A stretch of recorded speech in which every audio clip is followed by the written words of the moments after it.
Hocus pocus! What the frack?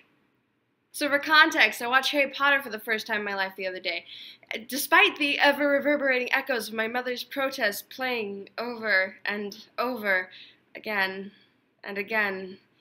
And I think without the nostalgia of this being a part of my childhood, I've got some different things to say about it. First off, the fact that, unlike the rest of you, I don't want to go to Hogwarts. It's awful.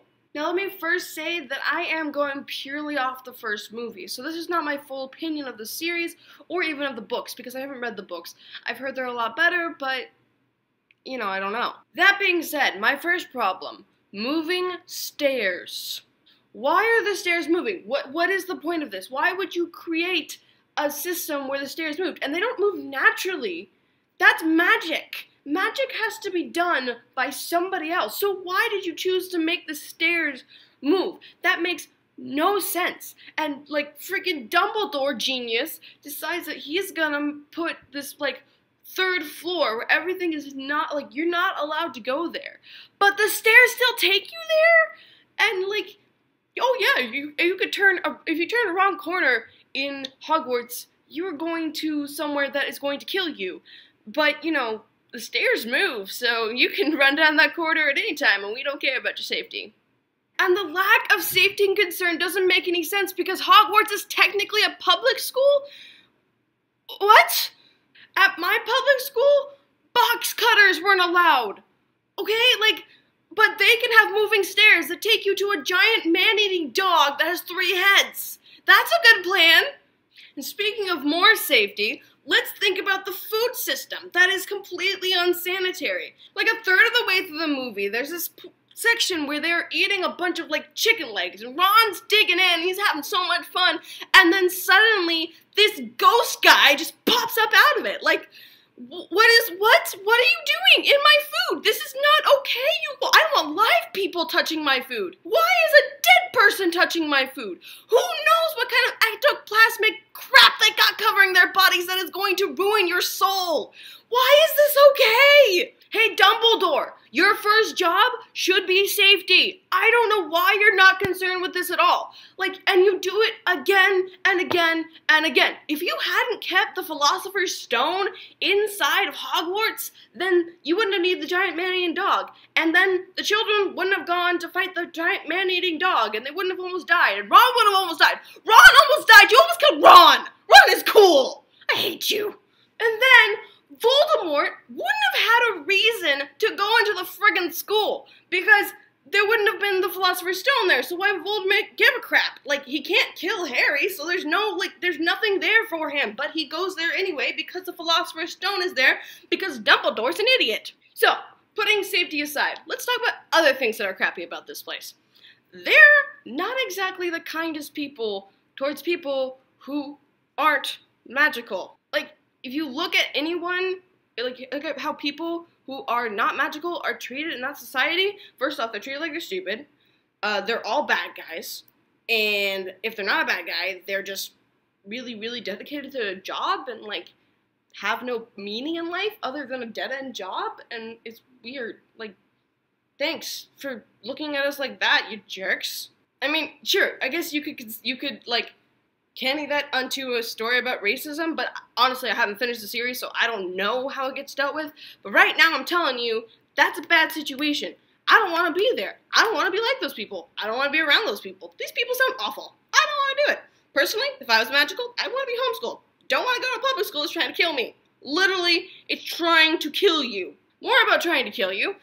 They give them broomsticks and tell them, hey, go jump on these things that fly that you have no idea how to use and control, and we don't really understand your magical abilities yet.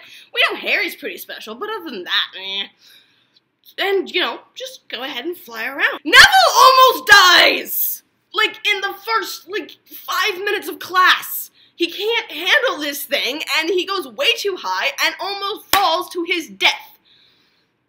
This is not okay. This is bad safety. This is the worst public school I've ever heard of. And then, on top of that, they play this game called Quidditch. You know what happens in Quidditch? Oliver Wood explains to Harry that he woke up in a hospital 2 weeks after a game.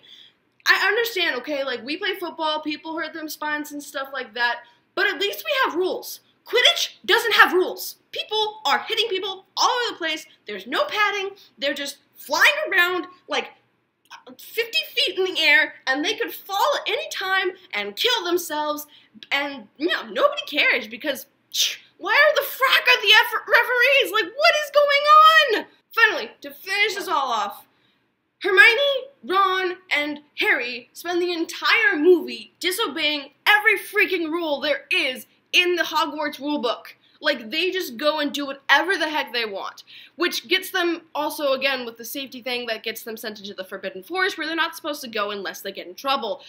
That's a great plan, guys. Send them to a place that could kill them when they get in trouble because they're kids and they can handle it, right? You're terrible, Dumbledore! Stop it! Stop it, Dumbledore! Anyway, at the end, after all of this, they, like, take away 50 points each from Ron, Hermione, and Harry. I don't know why I keep trying to call him Potter. So, they lose all these points, like 150 points total, and then, like, they get 5 for doing some courageous stuff, but really that's not too impactful. And at the end of the movie, when they're tallying up who gets the House Cup, literally Gryffindor comes in last. Last friggin' place. Okay? And Slytherin comes in first. Good job, Slytherin. Like, y'all did great, okay? I'm so proud of you. Then Dumbledore comes along and says, oh, hey, good job, Slytherin, but I'm gonna be a total, like, words that I can't say because my mother watches this, to you guys and give 150 points to Gryffindor. And then I'm gonna give them 10 more because I want to. That's a great plan, Dumbledore. You're a jerk. Go to hell. I really, at the end of this, I think my biggest problem just is Dumbledore. Like, let's just get rid of Dumbledore. I'm pretty sure he's the guy who, like, causes all those problems. I mean, like, he lives Harry with a family that is abusive for 11 years, doesn't even care to come talk to him about it. And then, like, Gimli has to come along and save him. I don't know the guy's actual name. It looks like Gimli.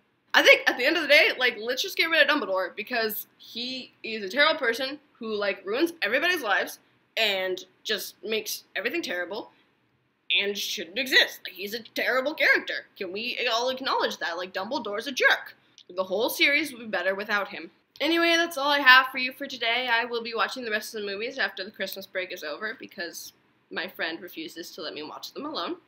Because I have been so, like, on hiatus the last week, I'm probably going to try to get at least 3 videos up this week. No promises, because promises are commitment. Commitment is scary. Anyway, if you would like to kindly donate your soul to my cause, you can press the subscribe button below. If you have anything you'd like me to rant about, put it in the ranting section down there. And remember, apathy is the worst disease. Do a thing. I'll see you next time.